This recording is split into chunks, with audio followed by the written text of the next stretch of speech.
Paizinho de amor e esperança, a gente quer exatamente isso, ser moldado por Ti, deixar as coisas que não importam para trás, porque a gente está aqui para ser servo, para ser usado para o Teu ministério, Pai. Essas ofertas, esse dinheiro todo, ele é para abençoar, ele é para ir para frente, porque o ministério não pode parar na gente. A gente veio aqui para ser função dentro do Teu reino, Pai. Nos ajude para que seja uma bênção por onde vá, para que nós sejamos essa bênção, seja aqui ou seja lá fora, que a nossa vida seja testemunho, Pai. Abençoe o pastor David, para que não seja ele falando, mas a Tua mensagem através dele, Pai. É o que nós te pedimos em nome do Teu Filho. Amém. Muito obrigado, Aninha, que Deus os abençoe. Boa noite, igreja. Que Deus abençoe a todos, que a graça e a paz de Jesus possa reinar em nossas vidas. É uma grande alegria para mim, mais uma vez, poder tomar lugar aqui no púlpito sagrado e poder emprestar a minha boca para ser boca de Deus nessa noite. Que o Espírito Santo possa trabalhar através de mim, em mim, para que todos vocês que estão aqui nesta noite, estão nos assistindo, nos diversos locais do mundo, possam ser alcançados através do poder do Espírito Santo. Que possamos entender e compreender a mensagem de Deus para os nossos dias, estudando ela através do decorrer dos séculos. A palavra de Deus, ela nunca envelhece, ela é sempre nova e nos agrada, e nos transforma e nos motiva. Então ela tem que ser a nossa primazia. Então não deixe de estudar a palavra de Deus, estude a Bíblia, busque o conhecimento dela, para que a sua vida seja transformada e transforme a vida de outras pessoas também. Na noite de hoje nós vamos estudar um pouquinho sobre um momento histórico na vida de Davi, nosso rei, o maior rei que Israel já teve, com seus erros, com seus acertos, mas foi o maior rei da história. Houve um momento que Davi começou a desfrutar da paz e da prosperidade dentro do seu reino. Houve um momento em que Davi, não existia guerra entre os reinos, e Davi podia reinar da melhor forma possível. E neste momento peculiar da história, ele lembrou de duas promessas que ele havia feito. Uma delas a Saul e a outra a Jonatas. Abra sua Bíblia. Aqueles que estão nos acompanhando também, pegue a sua Bíblia, abra no primeiro livro de Samuel, capítulo 20, verso 14. Primeiro livro de Samuel, capítulo 20, verso 14.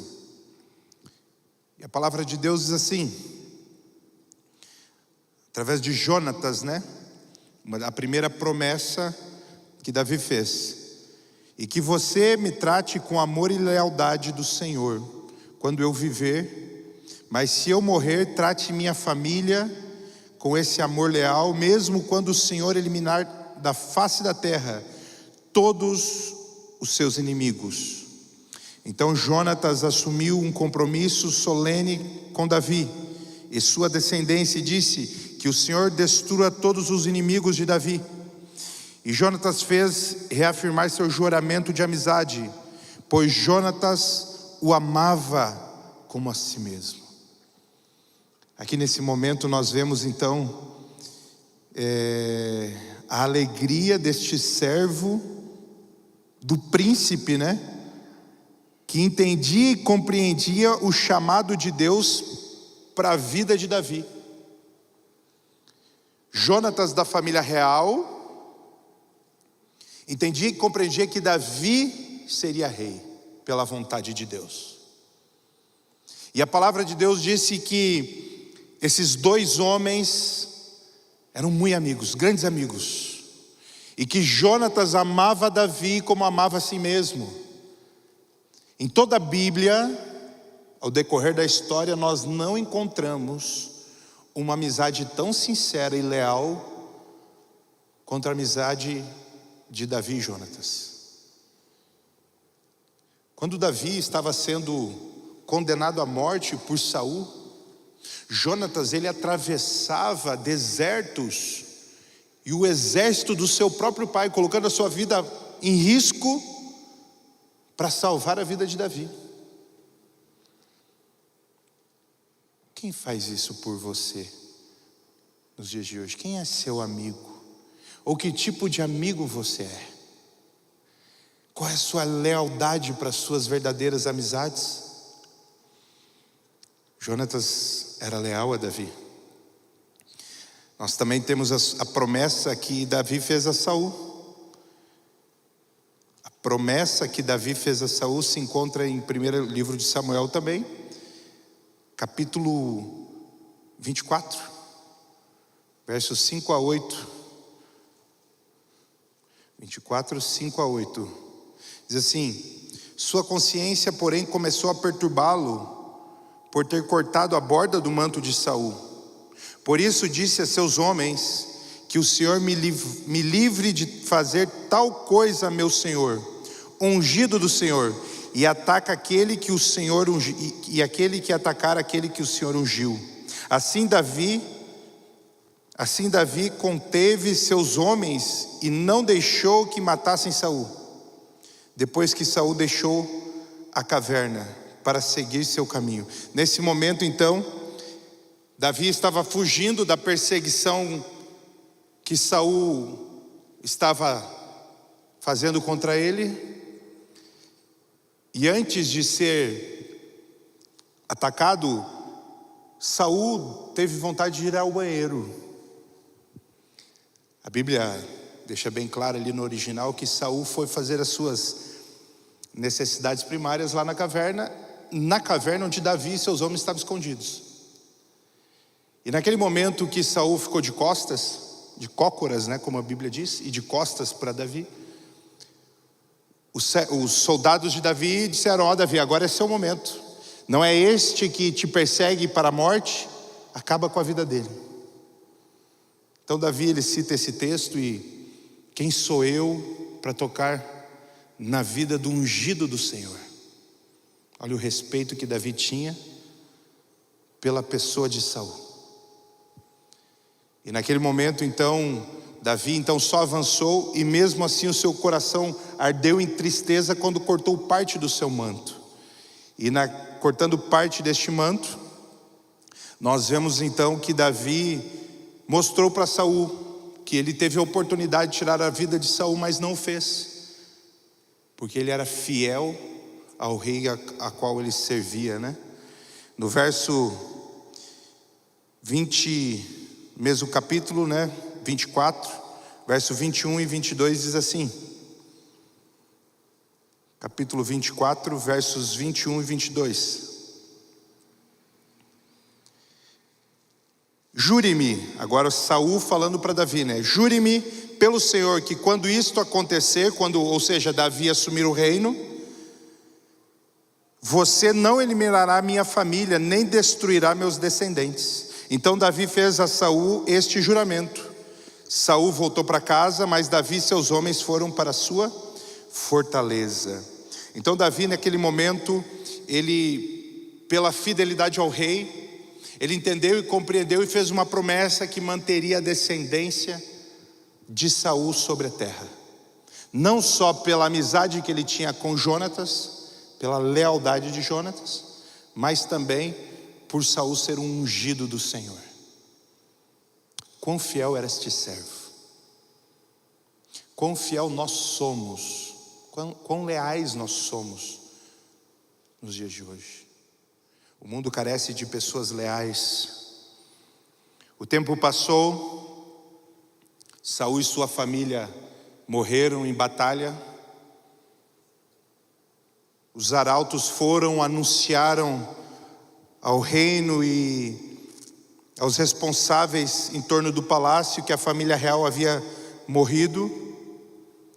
E naquele momento, a babá do filho de Jonatas se preocupou. Agora o exército inimigo vem, vão acabar com os descendentes de Saul. Pegou o pequeno Mefibosete do colo, pela mão, E puxando o menino caiu e se machucou. E aí, a partir dali ele ficou paralítico das duas pernas. Então ela pega no colo e foge com o menino. Desaparece. O menino tinha 5 anos de idade, quando ele ficou, segundo o texto bíblico, aleijado. Por muitos anos, este menino não serviu para nada, não prestou para nada, não teve serventia. Mas os anos se passaram. E no livro de 2 agora Samuel, capítulo 9, abra sua Bíblia e acompanhe comigo. 2º livro de Samuel, capítulo 9, a partir do verso 2. 2º livro de Samuel, capítulo 9, verso 2.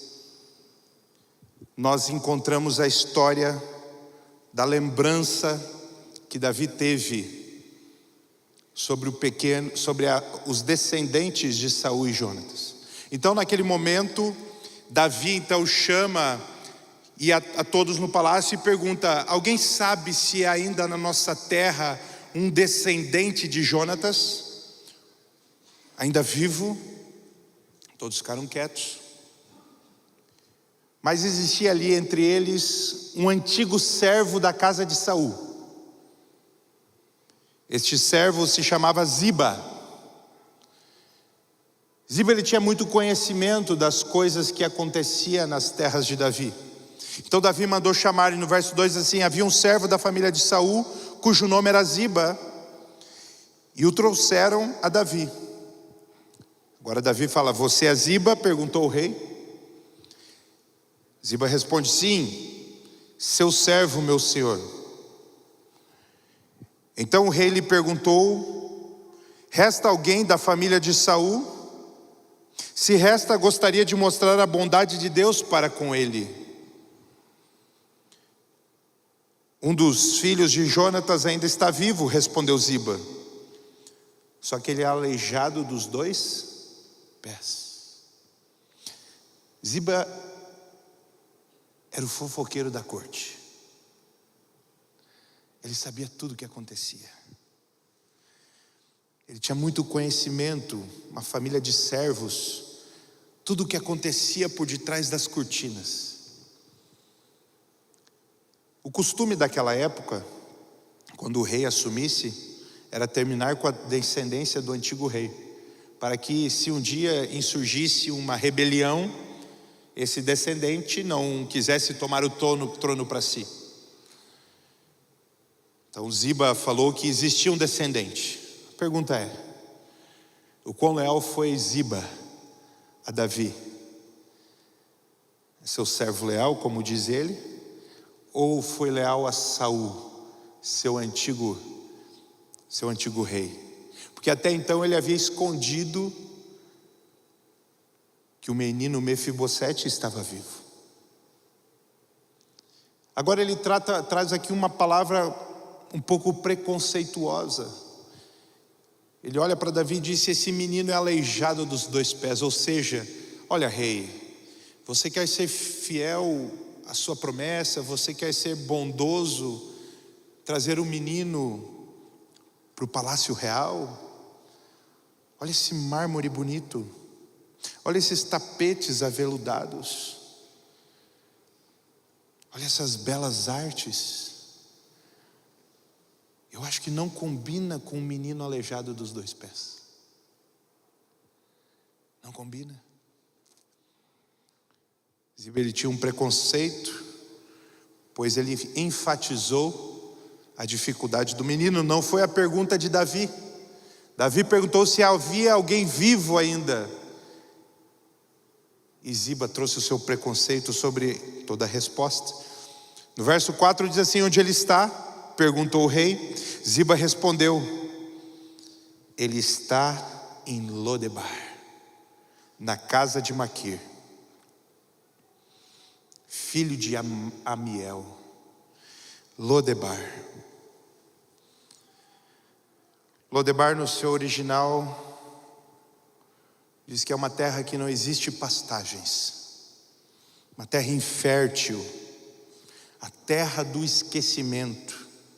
Para lá iam-se os fugitivos, os leprosos, todos aqueles que eram rejeitados pela sociedade ou precisavam se esconder, iam para Lodebar, porque não poderiam viver na sociedade comum. Iam para a terra do esquecimento e lá viviam até os seus últimos dias. O neto do rei Saul estava lá em Lodebar, com todas essa classe de pessoas. Benaia então se aproxima. Davi então chama Benaia, seu servo, um dos valentes de Davi. Benaia se aproxima e Davi dá uma ordem para ele: vá a Lodebar e busque este menino. Benaia então vai, se aproxima da casa deste jovem, uma casa simples, uma choupana, a família com muita dificuldade. Ele chega na porta dessa casa e pergunta: quem é Mefibosete? Eu fico imaginando agora o que passou na cabeça desse menino. Fugiu uma vida inteira com medo da morte, de ser exterminado.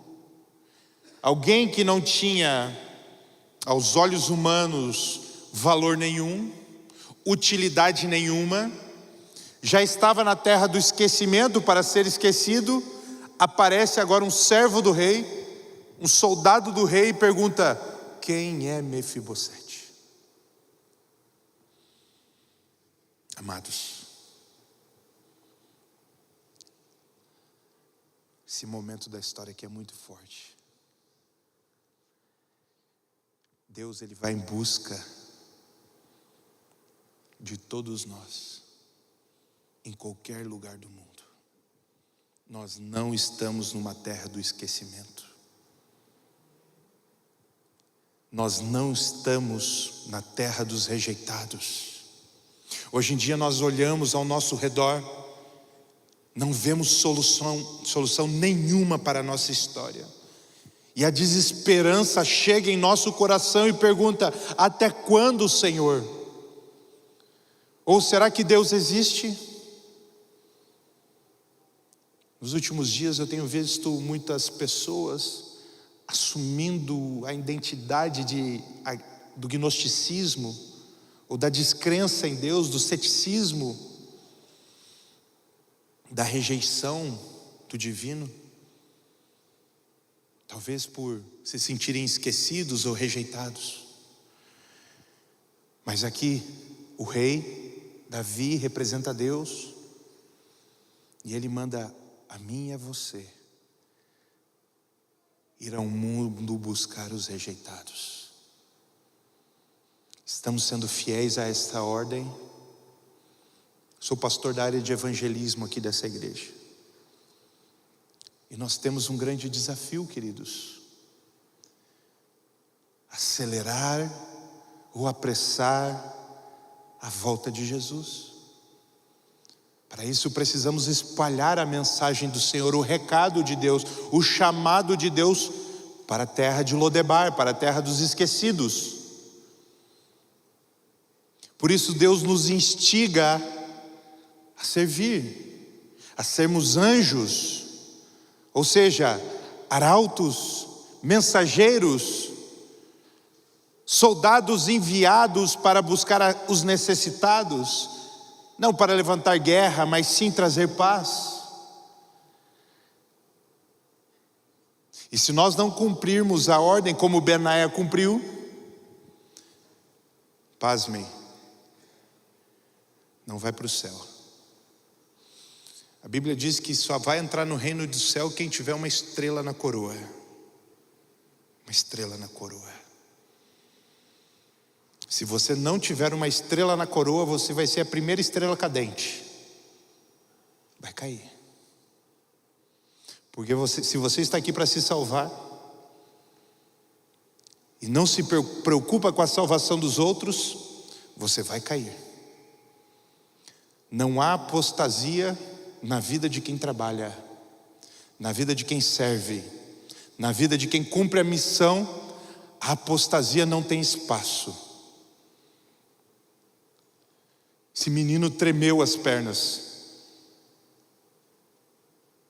que já estavam trêmulas, né? Enfraquecidas. Ele tremeu as pernas naquele momento. Eles vieram me matar. Foi a primeira coisa que surgiu na cabeça desse menino. Coração trêmulo. Eles vieram me matar, porque eu sou descendente de Saul. Mefibosete, então, imagino eu que vem com as suas muletas, se arrastando para fora da casa, tendo a certeza da sentença de morte. Olha para Benaia e diz: sou eu, Senhor, teu servo. E agora ele piora a situação do menino. Benaia olha para ele e disse: te apronte, o rei quer te ver. Mefibosete pensa: lascou, estou condenado. Que se ele conseguisse, a primeira coisa que ele ia fazer era sair correndo naquele momento. Mas muitas vezes coisas ruins acontecem em nossa vida, não para nossa maldição, mas às vezes Deus permite que percamos o movimento das pernas, para não fugir dele mais. Porque temos tanto medo de Deus, que usamos muitas vezes as nossas pernas para fugir dele. Deus pega a maldição e transforma numa bênção. Mefibosete, como um bom servo, se apronta e é levado diante do maior rei da história de Israel, do povo de Deus, o rejeitado, o que não servia para nada. Mefibosete esperava a morte. Ele não havia entendido que a graça, ou a gratidão, ou o agrado, a palavra bondade no hebraico, transliterada é reset. Ou seja, a bondade de Deus, a graça de Deus. A palavra reset no hebraico é a graça de Deus. Naquele momento, Mefibosete esperava a morte, mas a graça de Deus, a reset de Deus, alcança a vida daquele menino. Apesar da desgraça que foi a história dos seus antepassados, a graça o alcançou. Davi, então, usa desta bondade de Deus, dessa graça de Deus, e da promessa que havia sido feita a Saul e a Jonatas. Olha para o menino e disse: olha, pela promessa que eu fiz e pela graça de Deus, tudo o que pertencia ao rei Saul será teu, Mefibosete. Tudo. Ele ora para Ziba, o preconceituoso, né? Ziba, você e toda a sua casa agora, quantos são? Somos em torno de 35. Pois bem, a partir de hoje vocês serão servos, escravos de Mefibosete, do aleijado. Além de serem restituídos todos os bens de Saul na vida de Mefibosete, agora ele tinha servos para trabalhar em suas terras. Eu fico imaginando como ficou o coração daquele rejeitado, onde tinha tudo, perdeu tudo, uma vida de esquecimento, e agora foi intitulado, não como qualquer pessoa, mas o título que ele recebeu, além de todos os bens do seu pai, do seu avô e do seu pai, foi um título de honraria, uma honraria de amor, de cuidado, de carinho. Mefibosete, o seu pão, o pão diário, a sua comida, você vai comer na minha mesa, na mesa do rei. A mesa do rei era muito importante, meus queridos. Era tão importante que Davi falou 3 vezes para ele: você vai comer na minha mesa, você vai comer na mesa do rei, você estará comigo à mesa. Imagina a cena. A mesa do rei Davi era muito importante, meus irmãos. A mesa do rei, ela foi projetada para os seus 17 filhos. Um destes filhos, visualize a cena. Entra o primeiro, atravessa a porta, vem ao hall, se senta à mesa. Salomão. A Bíblia diz que nem antes e nem depois dele existiu na história homem mais sábio que Salomão.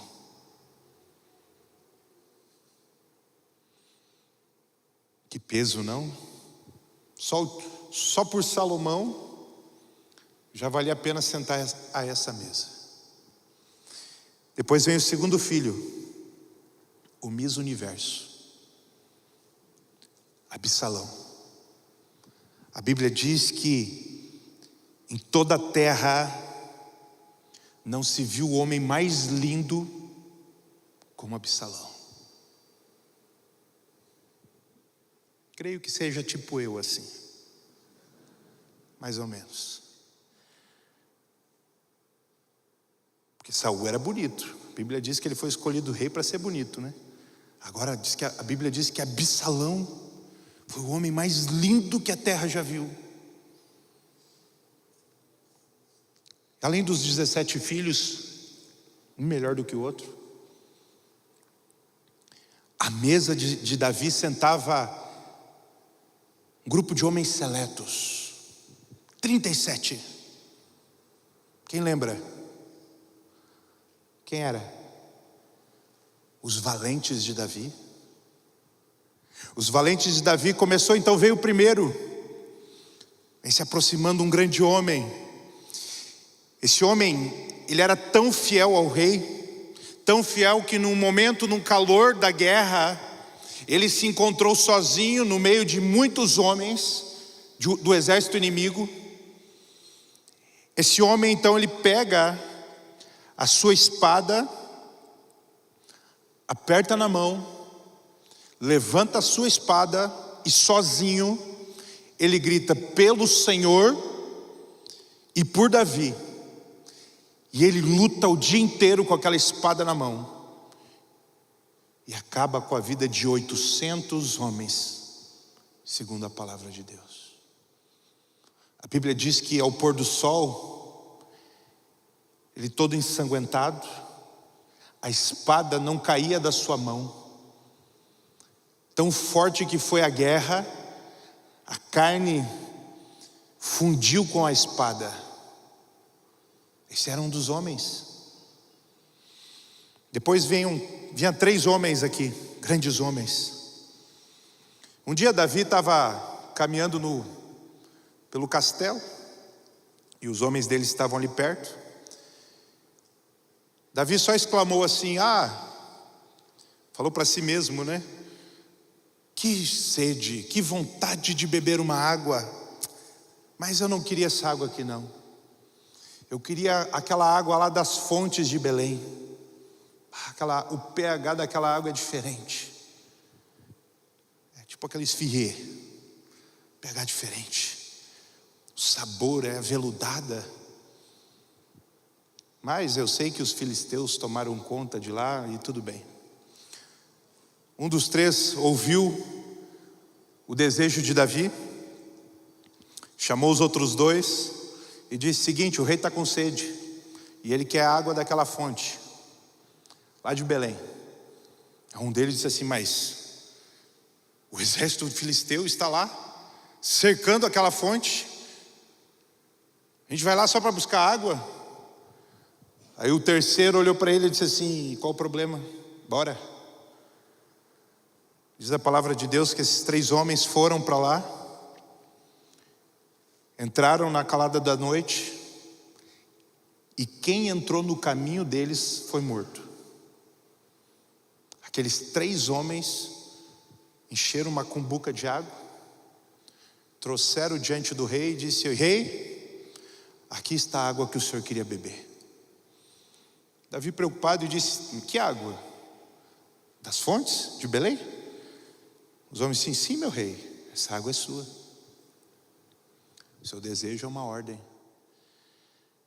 Davi pega aquela água, joga ela toda por terra e diz: eu não sou digno de beber dessa água.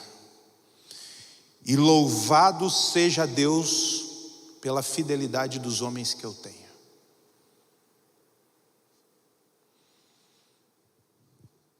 Esse era o nível daqueles homens. Num momento agora, todo mundo sentado, alguém foi, botou a mão do pão e quis comer. Davi disse: ei, não come. Está faltando mais um. Está faltando mais um. O pai sabe de todos os filhos. E naquele momento então vem, naquele tinindo de muletas, naquele barulho arrastando os seus pés, Mefibosete. Ele se aproxima da mesa ao lado do rei, com toda a dificuldade. Ele deixa as muletas de lado, se equilibrando. Ele senta à mesa, olha para o rei e disse: perdoe, meu rei, pelo meu atraso. Mefibosete agora nesse momento, sentado à mesa do rei, aquela mesa coberta com aquela toalha, o manto da graça. Porque quando a graça chega na nossa vida, é impossível enxergar através dela quem você era, ou quem você é. Porque nós só enxergamos a luz que irradia de Cristo quando aceitamos o manto dele sobre nós. Agora, a mesa, o rei olha para Mefibosete e diz: fique tranquilo, aqui ninguém ia comer sem você. Ninguém. Você é um dos meus. Quando aceitamos a graça de Deus na nossa vida, quando aceitamos que Deus nos transforma, nos tornamos iguais a todos os outros.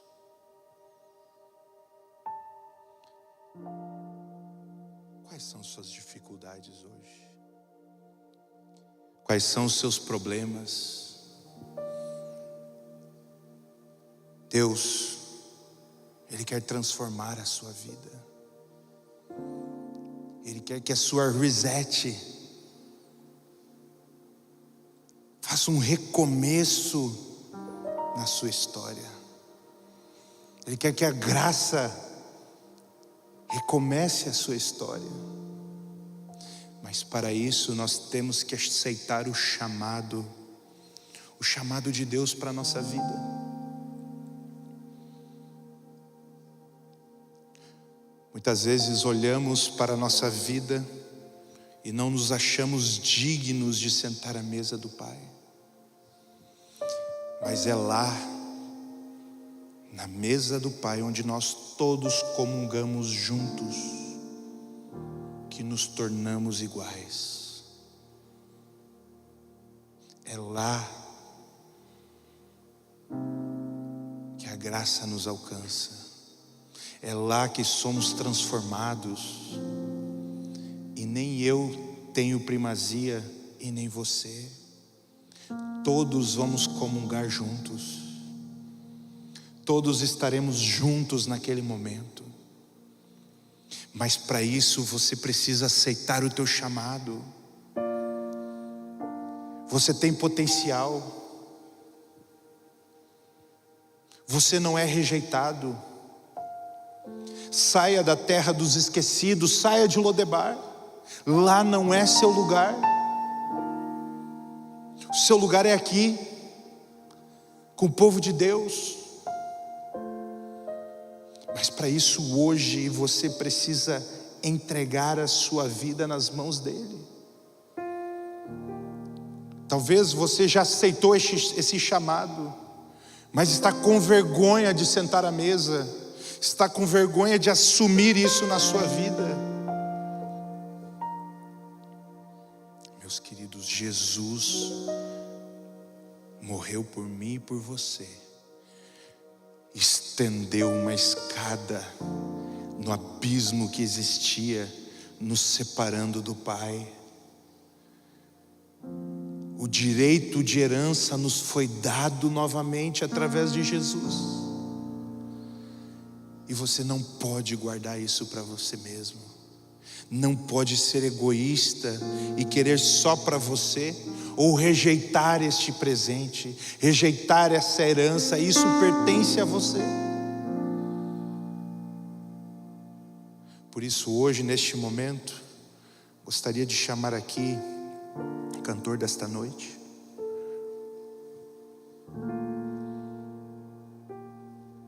Eu quero fazer um convite para você. Plante o desejo no seu coração de ser chamado filho de Deus. Mas não apenas através do batismo, porque esse é o início, a justificação. Aí temos a santificação e a glorificação na mesa.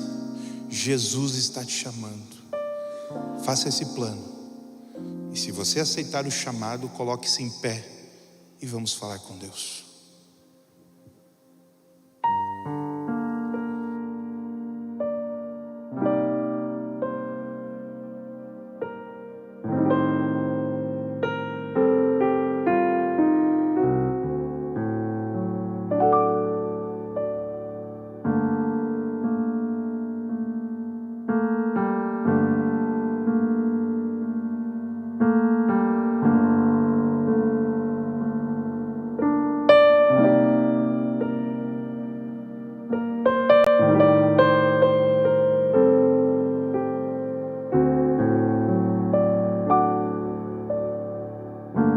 Passava Jesus em Jericó,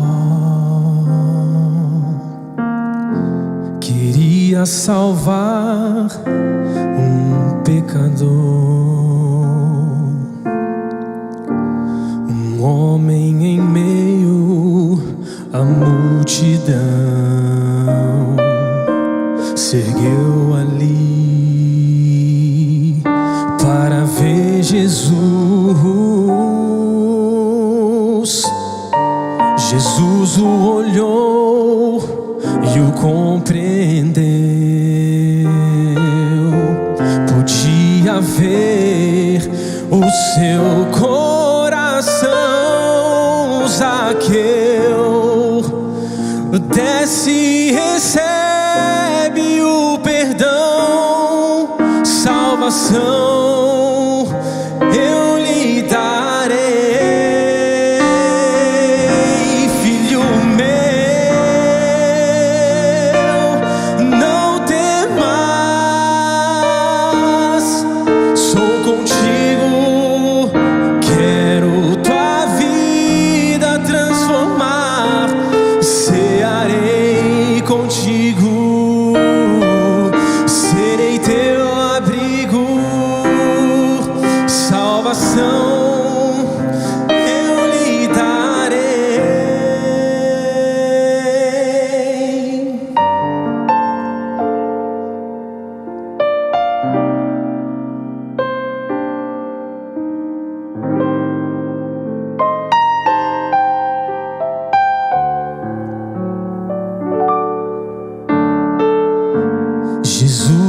te olha e te compreende.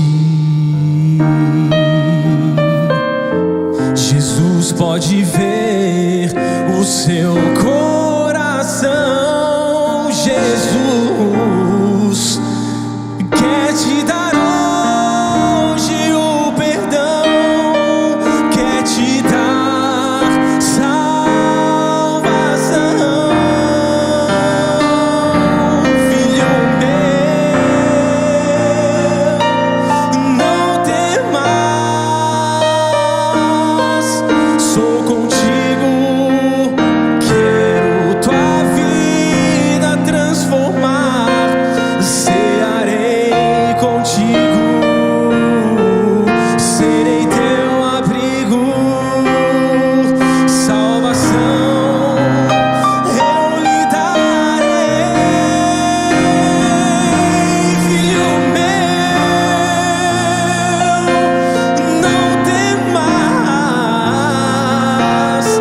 sou contigo, quero tua vida transformar, cearei contigo,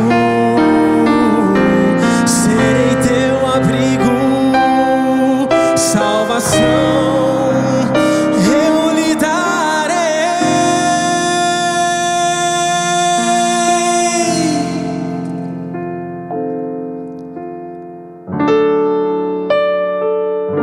Jesus te olha e te compreende. Jesus pode ver o seu coração. Jesus quer te dar perdão, quer te dar salvação.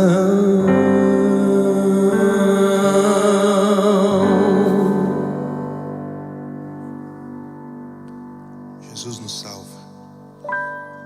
Eu tenho um desafio para você que aceitou. Nós temos 2.300 membros registrados no livro da igreja. Eu tenho um sonho, por trimestre, só nossa igreja dar 1.000 estudos bíblicos por trimestre. Ou seja, se a igreja toda fizer duplas missionárias,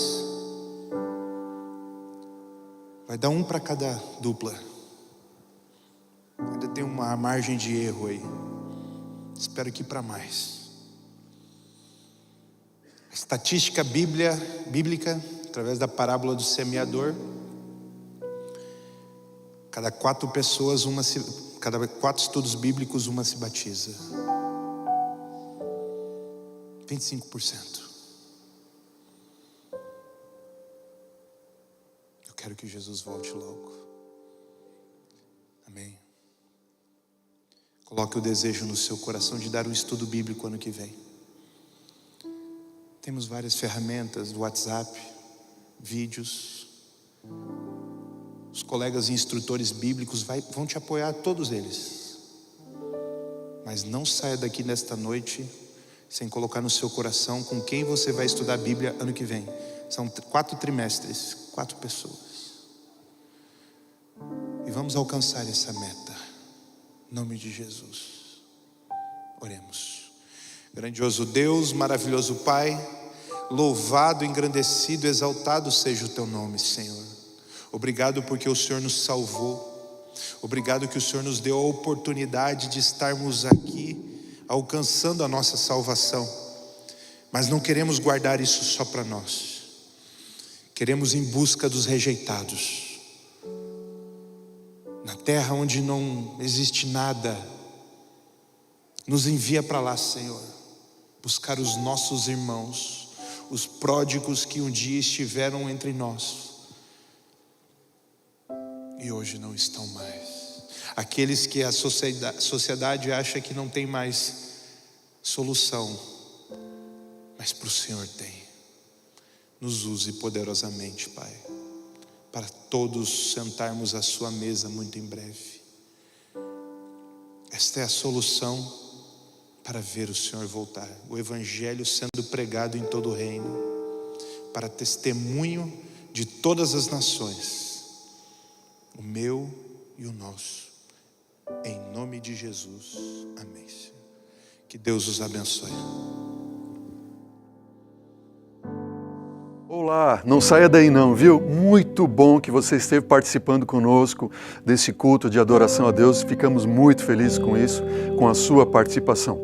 Veja, eu quero fazer um convite para você. Se você quiser se aperfeiçoar mais em estudar a palavra do Senhor, conhecer mais do Jesus, dos ensinamentos bíblicos, nós temos para oferecer para você diversos estudos bíblicos. Tem estudos sobre o Apocalipse, sobre santuário, sobre os demais ensinos de Jesus, enfim, perguntas e respostas na Bíblia. Se você quiser conhecer mais, quiser estudar a Bíblia conosco, temos diversos instrutores bíblicos, não importa se você é aqui de Curitiba, ou de fora do país, ou em outro estado do nosso país, solicite o seu estudo bíblico. Temos classes bíblicas que fazemos online também, e você pode participar onde quer que você esteja. Basta você acessar o link que aparece na sua tela ou o link na descrição deste vídeo. Que Deus te abençoe grandemente e até o nosso próximo encontro.